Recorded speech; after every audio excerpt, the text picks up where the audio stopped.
নমস্কার বন্ধুরা, আশা করি সবাই ভালোই আছেন। আর আপনারা দেখছেন রুমার হেসেল। আজ আবার এসে গেছি নতুন একটি রেসিপি নিয়ে। আজ বানাবো মুরগ মশাল্লা। আসুন দেখে নেওয়া যাক আমি রান্নাটি কিভাবে করছি। প্রথমেই আমি 500 গ্রাম মুরগির মাংসকে খুব ভালো করে ধুয়ে জল ঝরিয়ে নিয়েছি।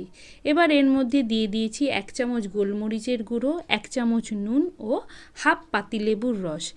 এই 3টি জিনিস দিয়ে আমি মাংসটাকে খুব ভালো করে মেখে ঢাকা দিয়ে আধ ঘন্টার জন্য রেখে দেব।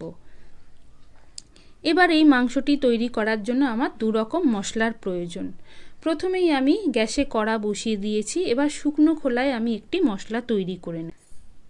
কড়াটা গরম হয়ে গেছে। এর মধ্যে দিয়ে দিয়েছি 4টে শুকনো লঙ্কা, 2টো তেজপাতা, 2 চামচ গোটা জিরে, 2 চামচ গোটা ধনে, 25-30টার মতন গোলমরিচ, 4টে এলাচ, 4টে লবঙ্গ ও 2টো দারচিনি। সব কিছু দিয়ে শুকনো খোলায় আমি ভালো করে একটু ভেজে নিয়েছি। এবার মিক্সার গ্রাইন্ডারে দিয়ে আমি একটি শুকনো পেস্ট তৈরি করে নিয়েছি। মশলাটা আমার তৈরি হয়ে গেছে। এবার মশলাটাকে ঢেলে রাখবো। এদিকে গ্যাসে আমি আবার কড়া বসিয়ে দিয়েছি। কড়াতে পরিমাণ মতন সর্ষের তেলও দিয়ে দিয়েছি। তার মধ্যে দিয়ে দিয়েছি 4টে কুচি করা মাঝারি সাইজের পেঁয়াজ। পেঁয়াজগুলো একটু ভাজা ভাজা হয়ে গেলে এর মধ্যে 15-20টার মতন রসুনের কোয়া দিয়ে দিয়েছি। তারপর দিয়েছি 1 ইঞ্চির মতন আদা। এরপর এর মধ্যে দিয়ে দেব 1 চামচ গোটা জিরে, 1 চামচ গোটা ধনে, 4টে শুকনো লঙ্কা, স্বাদ মতো নুন। সমস্ত কিছু দেওয়া আমার হয়ে গেছে। এবার একটু ভেজে নিয়ে আমি তুলে নেব। একটু ঠান্ডা করে নিয়ে আমি মিক্সার গ্রাইন্ডারে দিয়ে দেব একটি পেস্ট তৈরি করে নেওয়ার জন্য। এবার ওই কড়াইয়ের মধ্যেই আমি আবার পরিমাণ মতন সর্ষের তেল দিয়ে দিয়েছি। তেলটাও গরম হয়ে গেছে। এবার আগে থেকে যে মাংসগুলো আমি ম্যারিনেট করে রেখেছিলাম সেই মাংসগুলো গরম তেলের মধ্যে দিয়ে খুব ভালো করে ভেজে নেব। এই সময় ভাজাটা খুব ভালো করে ভাজতে হবে। ভাজাটা ভাজতে ভাজতে অনেকটাই জল বেরোয়।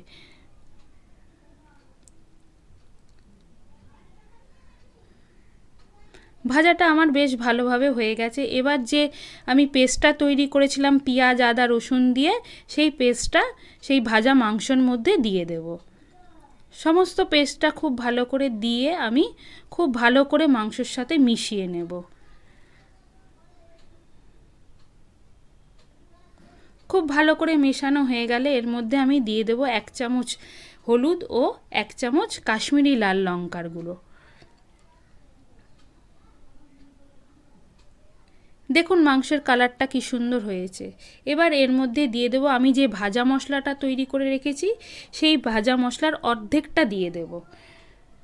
ভাজা মশলাটা দেওয়া হয়ে গেছে। এবার সব মশলা একসাথে খুব ভালো করে মিশিয়ে নেব।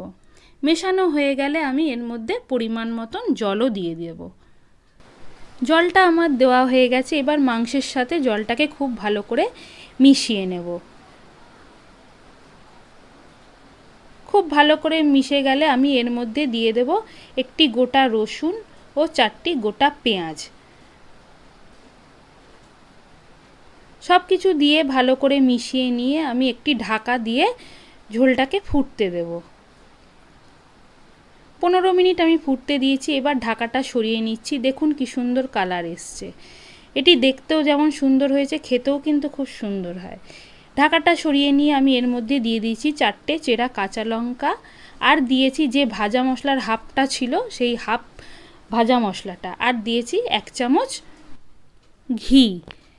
সমস্ত কিছু দিয়ে আমি গ্যাসের ফ্লেমটা বন্ধ করে 5 মিনিট রেস্টে রেখে দিয়েছি। এবার ঢাকাটা সরিয়ে নিয়েছি। দেখুন কি সুন্দর কালার এসছে। এবার গ্যাস থেকে কড়াটা নামিয়ে নিয়ে একটি পাত্রের মধ্যে মাংসটা ঢেলে নেব। রেসিপিটি যদি আপনাদের ভালো লাগে অবশ্যই লাইক, কমেন্ট ও সাবস্ক্রাইব করবেন। নমস্কার।